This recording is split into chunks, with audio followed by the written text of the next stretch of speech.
నమస్కారం. మా తెలంగాణ న్యూస్కి స్వాగతం. ముందుగా హెడ్లైన్ చూద్దాం.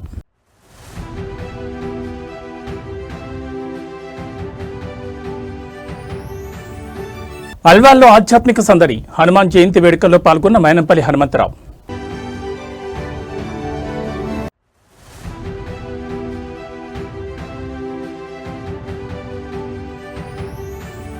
రామచంద్రాపురంలో ముదిరిన రాజకీయ సెగలు. కాటా శ్రీనివాస్ గౌడ్ పాదయాత్ర ఉద్రిక్తం.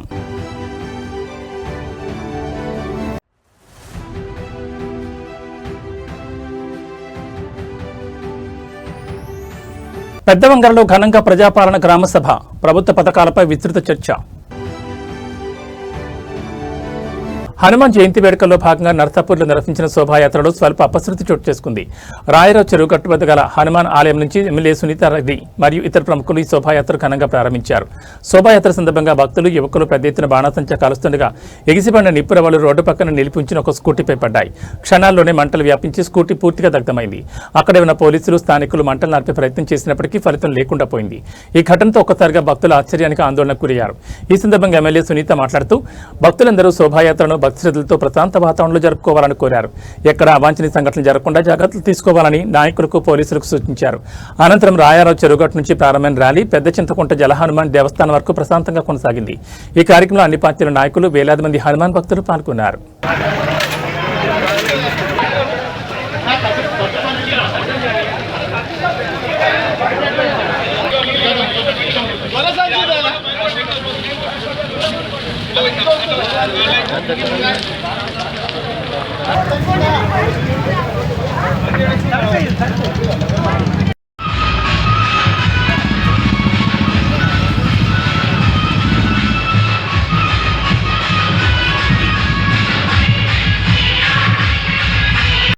సకుటుంబానాం రడవాళ్ళ గోత్రోద్భవస్య రాజు యాదవ్ నామధేయస్యాం లక్ష్మీ నామధేయస్యాం సకుటుంబానాం భీమనుల గోత్రోద్భవస్యాం జగదీశ్వర్ నామధేయస్యాం మాధవీ నామధేయస్యాం సకుటుంబానాం చెల్మేటి గోత్రోద్భవస్య నాగేష్ నామధేయస్యాం లక్ష్మీ నామధేయస్యాం సకుటుంబానాం ఉత్కాల గోత్రోద్భవస్య శ్రీధర్ నామధేయస్యాం వీణా నామధేయస్యాం సహ కుటుంబస్య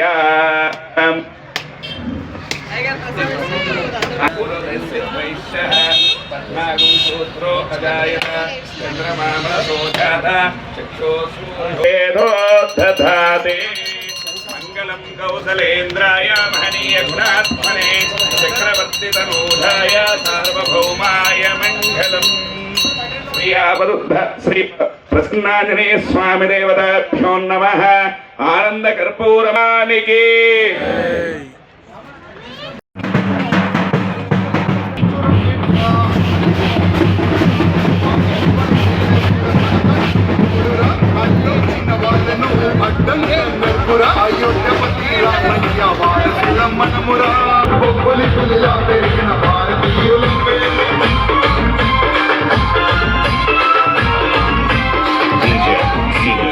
పార్లమెంట్లో దివంగత ప్రజా గాయకుడు గద్దర్ పట్ల కేంద్ర హోంశాఖ మంత్రి అమిత్ షా అనుచిత వ్యాఖ్యలు చేశారంటూ ఖైరతాబాద్ డీసీసీ అధ్యక్షుడు మోతార్ రోహిత్ ముదిరాజ్ ఆధ్వర్యంలో కాంగ్రెస్ నాయకులు నల్లకుంట ఫీవర్ ఆసుపత్రి చౌరస్తాలో భారీ నిరసన చేపట్టారు. ఈ సందర్భంగా అమిత్ షా దిష్టిబొమ్మను దగ్ధం చేసి తమ నిరసన వ్యక్తం చేశారు. పార్లమెంట్ సాక్షిగా గద్దర్ వంటి తెలంగాణ సాంస్కృతిక చిహ్నంపై నక్సలైట్ ముద్ర వేయడం తెలంగాణ ఆత్మగౌరవాన్ని దెబ్బతీయడమేనని మోతార్ రోహిత్ పేర్కొన్నారు. దీనిపై అమిత్ షా వెంటనే క్షమాపణ చెప్పాలని డిమాండ్ చేశారు.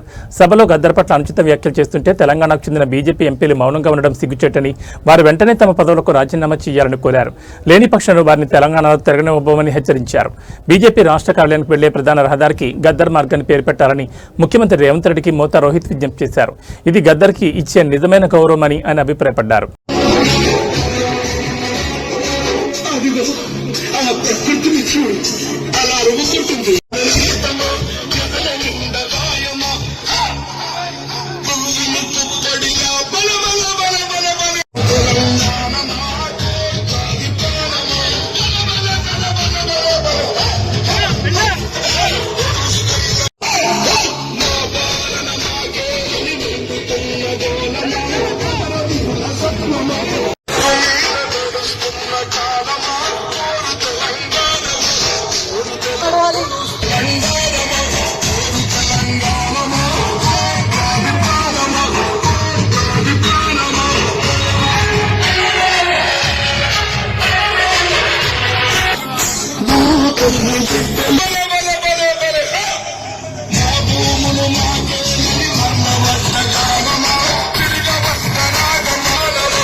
నిన్న జరిగినటువంటి పార్లమెంట్ సమావేశాల సాక్షిగా గౌరవ దేశ హోంమంత్రి వర్యులైనటువంటి అమిత్ షా గారు తెలంగాణ రాష్ట్ర ప్రజా యుద్ధ నౌకగా పేరొందినటువంటి ప్రజా నాయకుడు, ప్రజా గాయకుడు స్వర్గీయ గద్దర్ గారిని ఉద్దేశించి చేసినటువంటి అనుచిత వ్యాఖ్యల పట్ల యావత్ తెలంగాణ రాష్ట్రం కూడా తీవ్ర దిగ్భ్రాంతికి లోనైంది. యావత్ తెలంగాణ ప్రజలు కూడా అవమానించబడ్డట్టుగా భావిస్తున్నారు. గద్దర్ గారు కేవలం ఒక నక్సలైట్ అని, అటువంటి గద్దర్ గారిని రాహుల్ గాంధీ గారు కలిసి సంప్రదించారని చెప్పేసి పార్లమెంట్ సాక్షిగా గౌరవ హోంమంత్రి గారు మరి గద్దర్ను అవమానించడము యావత్ తెలంగాణ ప్రజానికం తీవ్రంగా దీన్ని ఖండిస్తుంది. ఇంతకు ముందు కూడా ప్రధానమంత్రి నరేంద్ర మోదీ గారు తెలంగాణ రాష్ట్రాన్ని ఉద్దేశించి పార్లమెంట్లో ఒక వ్యాఖ్య చేసిండ్రు. తల్లిని చంపి బిడ్డకు జన్మనిచ్చిండ్రు అని చెప్పేసి తెలంగాణ రాష్ట్రాన్ని ఉద్దేశించి అప్పుడు కూడా తెలంగాణ రాష్ట్రాన్ని అవమానించిండ్రు. మరొకసారి తెలంగాణ రాష్ట్ర ఉద్యమ సమయంలో తెలంగాణ ప్రజల గొంతుకను అందరికీ చేరవేసే విధంగా యావత్ తెలంగాణ లోకాన్ని చైతన్యపరిచే విధంగా గద్దర్ గారు పోరాడినరు. అటువంటి గద్దర్ గారిని అవమానించడం యావత్ తెలంగాణ ప్రజలను అవమానించడమే. సిగ్గు లేకుండా అమిత్ షా గద్దర్ గారిని అవమానిస్తుంటే ఇదే తెలంగాణ రాష్ట్రానికి చెందిన కేంద్ర మంత్రి కిషన్ రెడ్డి అమిత్ షా వెనకాలనే కూర్చొని నవ్వుతా ఉన్నాడు. సిగ్గుండాలే కిషన్ రెడ్డి గారికి. తెలంగాణ రాష్ట్రం నుంచి 8 మంది ఎంపీలు ఈ భారతీయ జనతా పార్టీకి ఉన్నారు. ఈటెల రాజేందర్ గారు మేము ఆకలినైనా సహిస్తాం కానీ ఆత్మగౌరవాన్ని కించపరిస్తే సహించమని చెప్పి మాట్లాడిండు. మరి ఇప్పుడు అమిత్ షా యావత్ తెలంగాణ ప్రజల ఆత్మగౌరవాన్ని మరి కించపరిచిండు. గద్దర్ను అవమానించడం అంటే యావత్ తెలంగాణ ప్రజానికాన్ని అవమానపరిచినట్టు. మరి నీకు ఇప్పుడు సోయి లేదా, నీకు సిగ్గు లేదా, నువ్వు ఏ విధంగా భారతీయ జనతా పార్టీలో కొనసాగుతున్నావు అని చెప్పేసి ఈటెల రాజేందర్ని కూడా ప్రశ్నిస్తున్నాం. తెలంగాణ రాష్ట్రం నుంచి 2 కేంద్ర మంత్రులు ఉన్నారు. ఒకరు కిషన్ రెడ్డి గారు, ఒకరు బండి సంజయ్ గారు. సిగ్గు లేకుండా తెలంగాణ రాష్ట్ర ప్రజా యుద్ధ నౌకను అవమానిస్తుంటే నవ్వుకుంటూ అదే పార్లమెంట్లో కూర్చోవడము, అమిత్ షా గారి వ్యాఖ్యలను ఖండించకపోవడము యావత్ తెలంగాణ ప్రజలు కూడా గమనిస్తున్నారు. మేము తెలంగాణ పొలిమేర దాకా తరిమి కొట్టే రోజులు దగ్గరలో ఉన్నాయి. మేము డిమాండ్ చేస్తున్నాం, తెలంగాణ నుంచి భారతీయ జనతా పార్టీకి ఉన్నటువంటి 8 మంది పార్లమెంట్ సభ్యులు, 8 మంది అసెంబ్లీ మరి శాసనసభ్యులు మీరు వెంటనే తెలంగాణ భారతీయ జనతా పార్టీకి రాజీనామా చేయండి, లేకపోతే మేము తెలంగాణ రాష్ట్రానికి వ్యతిరేకం అని చెప్పేసి ఒప్పుకోండి. రఘునందన్ రావు కూడా ఈరోజు నేను తెలంగాణ వాదిని, తెలంగాణ రాష్ట్ర ఏర్పాటు కోసం పోరాడినా అని చెప్తాడు. సిగ్గుండాలే రఘునందన్ రావు. మళ్ళా కొండ విశ్వేశ్వరరెడ్డి కూడా నేను తెలంగాణ కోసం పోరాడినా అని చెప్తాడు. మీ అందరికి కూడా సిగ్గుండాలి. భారతీయ జనతా పార్టీలో కొనసాగాలంటే మీకు అసలు మీ మనస్సాక్షి ఎట్లా ఒప్పుకుంటుందని చెప్పేసి ఈరోజు తెలంగాణ ప్రజల తరఫున మిమ్మల్ని ప్రశ్నిస్తున్నా. ఇప్పటికైనా మించిపోయింది లేదు.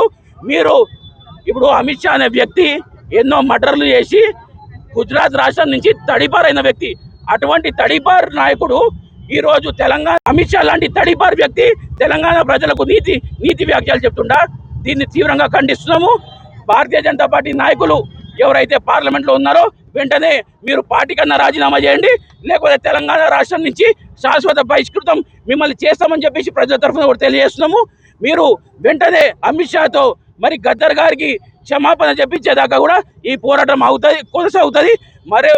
మరొక మాట మేము గౌరవ ముఖ్యమంత్రి గారికి కూడా తెలియజేస్తున్నాము. భారతీయ జనతా పార్టీ హైదరాబాద్ నగరంలో వారి కార్యాలయం ఎక్కడైతే ఉందో దానికి గద్దర్ గారి పేరు ఆ ప్రాంతానికి కూడా పెట్టాలి.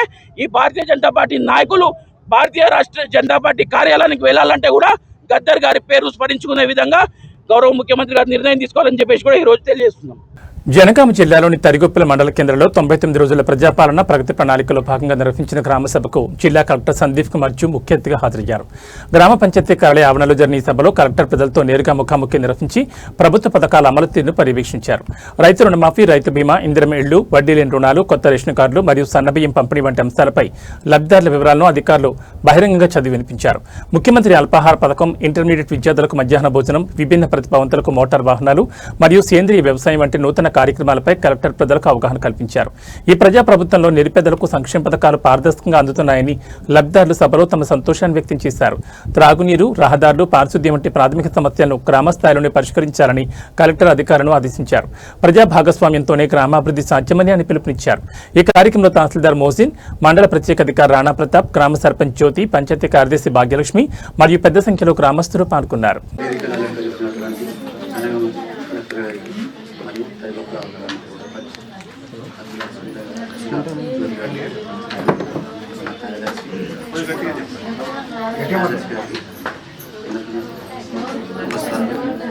నాకు మన కాంగ్రెస్ పార్టీ ప్రభుత్వం వచ్చిన తర్వాత ఏది ప్రజా పరిపాలన ప్రభుత్వంలో ఇందిరమ ఇల్లు రావడం జరిగింది. దాంట్లో ఇప్పటి వరకు 3 బిల్లులు పట్టింది. ఫస్ట్ స్టార్టింగ్ ఇల్లు ₹1,00,000 అంటే ఇన్వెస్ట్మెంట్, సెకండ్ వన్ గోడలకు సంబంధించింది ₹1,00,000, నెక్స్ట్ స్లాబ్ కట్టినప్పుడు ₹1,40,000 పడుతుంది. మరియు ఇప్పుడు బాత్రూమ్స్ సంబంధించినటువంటి కనుపరి కింద పడుతుంది 60,000. నెక్స్ట్ మన ఇప్పుడు చివరి దశలో పెయింటింగ్ ఇట్లా అన్ని కంప్లీట్ అయిపోయింది. ఒక కరెంట్ ఫిట్టింగ్ ఒకటి, కరెంట్ ఫిట్టింగ్ కూడా డోర్ ఫిట్టింగ్ ఒకటే చేయాలి. మీరు ఇప్పుడు కొత్త గైడ్లైన్స్ కూడా వచ్చినాయి. మేము బయట ప్లాస్టర్ చేస్తే మెయిన్ గేట్ పెడితే మీకు ₹1,00,000 కూడా వచ్చేస్తుంది. మొత్తం ఎలక్ట్రికల్ అవసరం లేదు, ప్లంబింగ్ కానీ ఎలక్ట్రికల్ ఫిట్టింగ్స్ కానీ అది అవసరం లేదు. ఓన్లీ ఇప్పుడు మీరు బయట ప్లాస్టింగ్ మెయిన్ గేట్ పెడితే చాలు అది. సో అది చేసి మీరు పంచాయత్ సెక్రటరీ గారు కొత్త గైడ్లైన్స్ వచ్చినాయి, ఇమీడియట్లీ వాళ్ళు అది చేయించండి. తలుపు పెట్టుకున్నారా? తలుపు పెట్టుకోండి, అది బిల్ వచ్చేస్తుంది. ఓకే, సోమవారం 3,500 కోట్లు కేటాయించారు. సన్న రకం వరి పండించే రైతులకు అదనపు బోనస్ సహాయం లభిస్తుంది. ఇది ముతక వరి నుండి పంట మార్పిడికి ప్రోత్సహిస్తుంది మరియు రైతుల ఆదాయాన్ని మెరుగుపరుస్తుంది. కళ్యాణ లక్ష్మి ఆర్థికంగా బలహీన కుటుంబాలకు కుమార్తెల వివాహానికి ఆర్థిక సహాయం. ప్రయోజనం వధువు కుటుంబానికి ₹1,116 వివాహ ఖర్చుల కోసం అందించబడుతుంది. బడ్జెట్ 2026-27 ₹3,683 కోట్లు కేటాయించబడ్డాయి. ప్రతి కుమార్తె వివాహం ప్రభుత్వ బాధ్యత. మీ స్థానిక, మీ సేవ, మీ కేంద్ర లేదా గ్రామ పంచాయతీలో అవసరమైన పత్రాలతో దరఖాస్తు చేసుకోండి. హిందూ మరియు ముస్లిం కుటుంబాలకు కళ్యాణ లక్ష్మి మరియు షాదీ ముబారక్ పథకాలు మనం వాడుకోవచ్చు ఫార్మాల ద్వారా. దీనికి ఇంటర్ క్రాపింగ్ చెప్తారు సార్. ఇంటర్ క్రాపింగ్ కదా అది లాభదాయకం ఉంటుందని రైతులకు తెలుసుకున్నాం. సో ఒక ఎకర్కి ₹1,00,000 వరకు వస్తాయి మీకు. ఎన్ని ఎకరాలు పెట్టారు? 6 ఎకరాలు పెట్టండి sir. Very good. Good good. తర్వాత చెప్పండి. చేయుత పెన్షన్లు. చేయుత పెన్షన్ అంటే ఇప్పుడు ఇది ఉంటుంది సార్, మీకు పెన్షన్ వృద్ధులకు కానీ మీరు పెద్దలు మీరు ఏదో చెప్తూ ఉంటారు, అప్పుడు ఏముంది ప్రాబ్లం ఒకటే చెప్పండి. ఇంతకుముందు ఎక్కడ ఉండే మీరు? పాత రేకుల షెడ్ ఉంది. భూమి మీకు ఉండే ఎంత సమయం ఉన్నారు అక్కడ? పాత ఇల్లు 29 సంవత్సరాలు. ఎన్ని గదిలో ఉండేది? ఇప్పుడు ఒకటే గది. వంట గది అన్నీ ఇప్పుడు 3 గదిలో ఉన్నాయి. స్లాబ్ పడిందా? గృహ ప్రవేశం అయిందా? ఆయన దీని మీద నివసిస్తున్నారా? డోర్లో పెడితే ఇమీడియట్లీ బెయిల్ వచ్చేస్తుంది. బయట ప్లాస్టింగ్ అయిపోయింది. సరే సరే, సో ఒక వారంలో చేయించండి అమ్మ మీరు, సరేనా? సో ఇప్పుడు మంచిగా సంతోషంగా ఉన్నారు కదా? సార్ ఈ బాత్రూమ్లో సంబంధించి హనుమాన్ విజయోత్సవాన్ని పురస్కరించుకుని అంబర్పేట్ పరిధిలోని నరేంద్ర నగర్లో అన్నదాన కార్యక్రమం భక్తి శ్రద్ధలతో ఘనంగా నిర్వహించారు. ప్రదీప్ ఆధ్వర్యంలో నిర్వహించిన ఈ కార్యక్రమంలో స్థానిక ప్రజలు భారీ సంఖ్యలో పాల్గొని అన్నదానం స్వీకరించారు. ఈ సందర్భంగా భక్తిభావంతో కార్యక్రమం కొనసాగింది. ఈ కార్యక్రమానికి ముఖ్య అతిథులుగా బీజేపీ రాష్ట్ర ఓబీసీ మోర్చా అధ్యక్షుడు ఆనంద్ గౌడ్, అంబర్పేట్ డివిజన్ అధ్యక్షుడు నరేష్ గౌడ్ హాజరై నిర్వాహకులను అభినందించారు. ఇలాంటి సేవా కార్యక్రమాలు సమాజానికి ఆదర్శంగా నిలుస్తాయని వారు పేర్కొన్నారు. కార్యక్రమంలో మైలారం రాజు, భాస్కర్ గౌడ్, వెంకటస్వామి గౌడ్, మనోజ్ యాదవ్, తిరుపతి గుప్తా, వినోద్, సరోజనమ్మ, విజయ్, సతీష్ గౌడ్, జీవన్ ప్రసాద్, గణేష్, శ్రావణ్, నవీన్, వంశీరాజు తదితరులు పాల్గొని కార్యక్రమాన్ని విజయవంతం చేశారు.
राम लक्ष्मण जानकी जय श्री राम जय श्री राम राम लक्ष्मण जानकी राम लक्ष्मण जानकी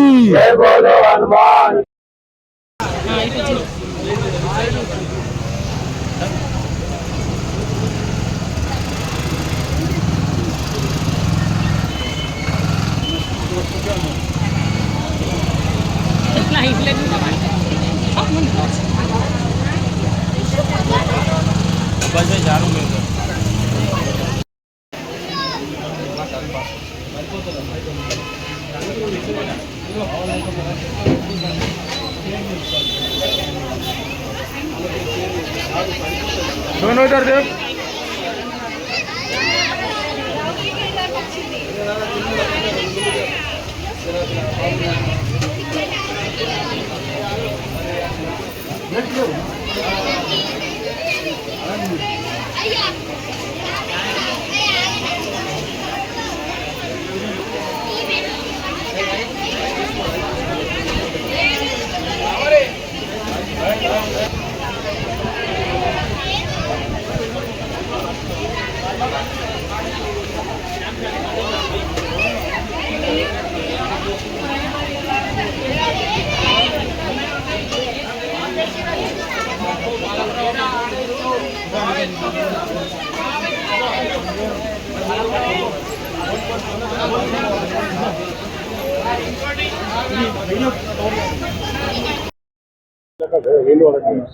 ఈరోజు నరేంద్రనగర్ ఏరియాలో సోను గారి ప్రదీప్ గారి ఆధ్వర్యంలో జరుగుతున్న ఈ అన్నదాన కార్యక్రమానికి పెద్ద ఎత్తున ఇక్కడికి జనాలు వస్తున్నారు.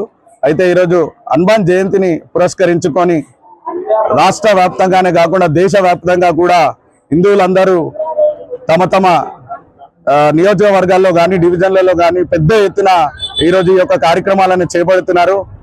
అలాగే ఈరోజు హైదరాబాద్లో మనం చూసుకుంటే చాలా పెద్ద ఎత్తున బజరంగ్ దళ ఆధ్వర్యంలో ర్యాలీ చేయడం జరుగుతుంది. ఇప్పుడే చూసాం మనము వేల సంఖ్యలో లక్షల సంఖ్యలో జనాలు అక్కడికి చేరుకొని ర్యాలీలో పాల్గొనడం కూడా చూస్తున్నాము.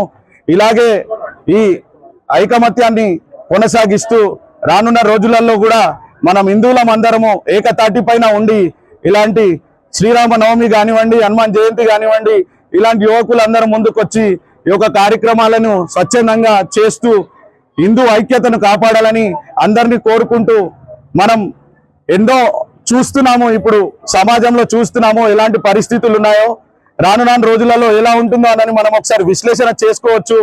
అది చూస్తూ కూడా మనము ఇంకా హిందువులం అందరము ఏకతాటిపైకి రాకుండా ఇంకా మనం జాప్యం చేస్తే మాత్రం రానున్న రోజులలో చాలా భయంకరమైన పరిస్థితులు ఉంటాయి.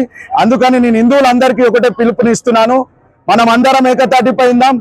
రామనవమి కానివ్వండి, లేదా హనుమాన్ జయంతి కానివ్వండి, లేదా పూజలు కానివ్వండి, ఏదైనా సరే దేవుణ్ణి పూజించుకొని మన పిల్లలకు మన సంస్కృతిని సనాతన ధర్మం గురించి చెబుతూ ఎన్నో రకాలుగా మన సనాతన ధర్మాన్ని నేర్పిస్తూ పిల్లల్ని ముందుకు తీసుకెళ్లాలని మిమ్మల్ని అన్ని కోరుకుంటూ రాష్ట్రంలో మరియు దేశంలో ఉన్న ప్రజలందరికీ మరొకసారి నేను హనుమాన్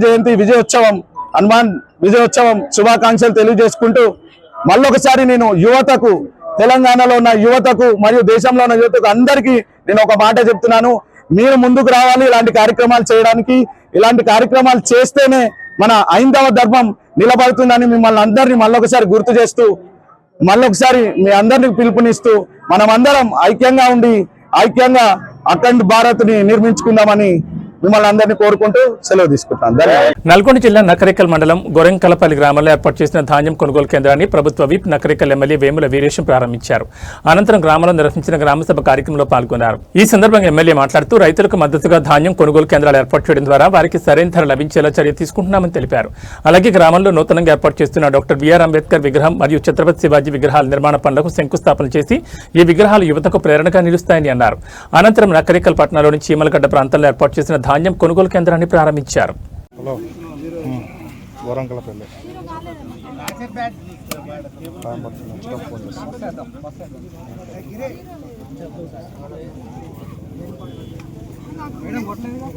మీరు పక్క తిరగండి.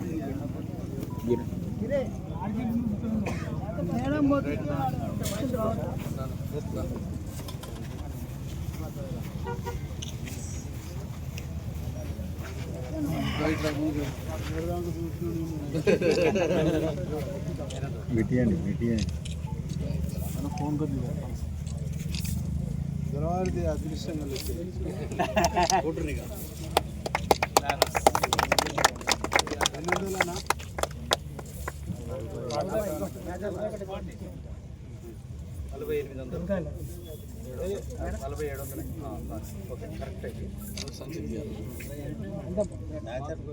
ఓకేనా? రైట్.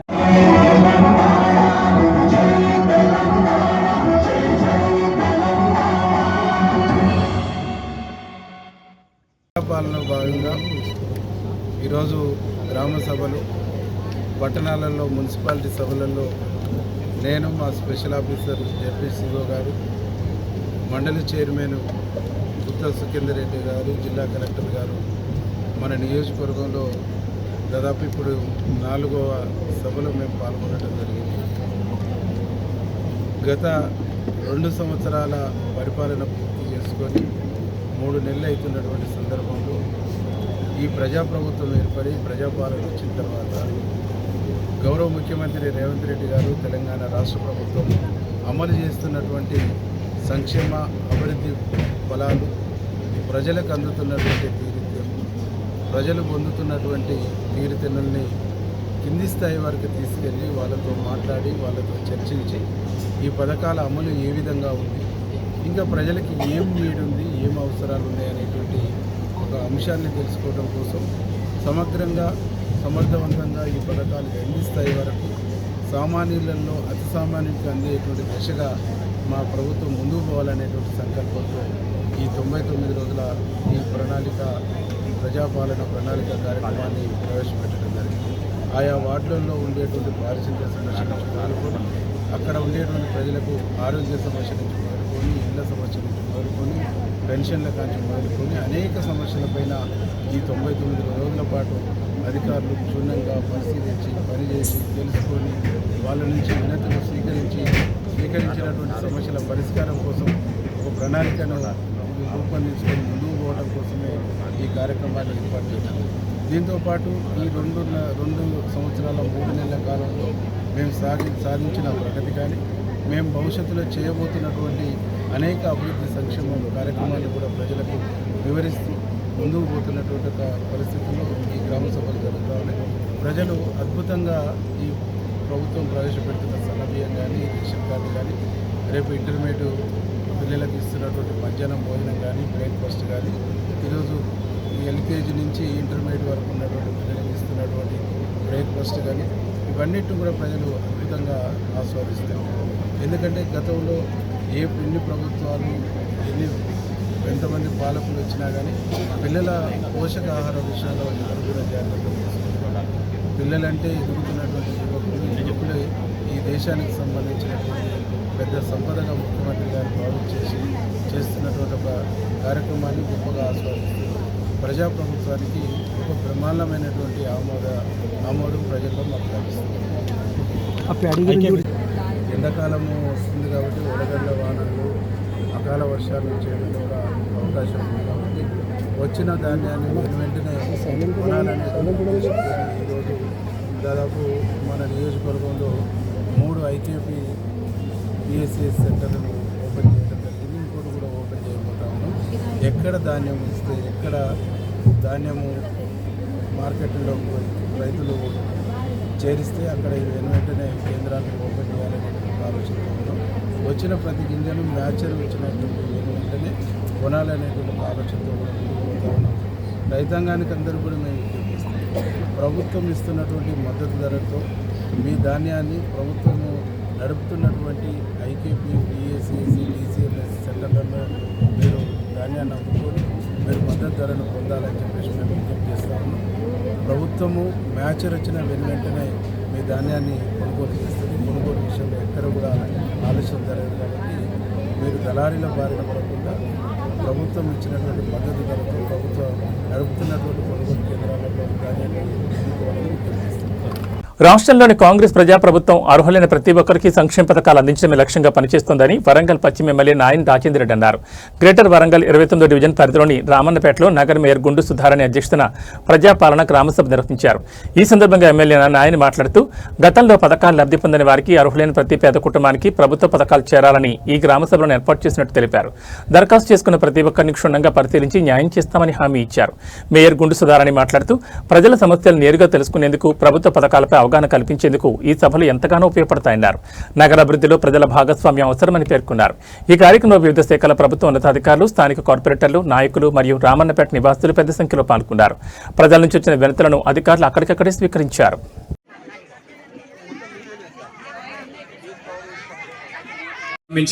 మార్చి 6 నుండి 99 రోజుల పాటు గ్రామ స్థాయి నుండి రాష్ట్ర స్థాయి వరకు అన్ని శాఖల సమన్వయంతో ఈ కార్యక్రమం ఒక ఉద్యమంగా సాగాలి.